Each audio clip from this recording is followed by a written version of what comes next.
The current situation has seen Victorians spending more time at home. You may have decided to have a spring clean or get started on that bathroom renovation.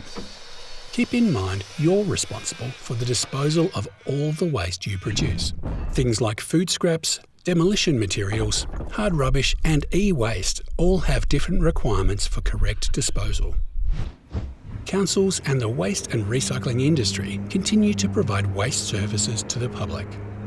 Like any business, some disruptions may occur from time to time due to physical distancing requirements, but they're not restricted activities and remain operating.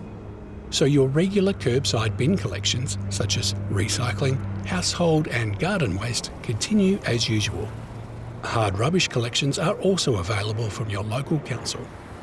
Private waste collections, such as skip bin hire, are operating for waste such as construction and demolition materials. For people working in the waste industry, the risk of transmission of coronavirus when handling waste is low. Waste handlers should continue using routine hygiene procedures such as wearing gloves and washing hands regularly for at least 20 seconds with soap. Keeping waste services operating helps reduce the potential for illegal dumping that costs millions of dollars to clean up.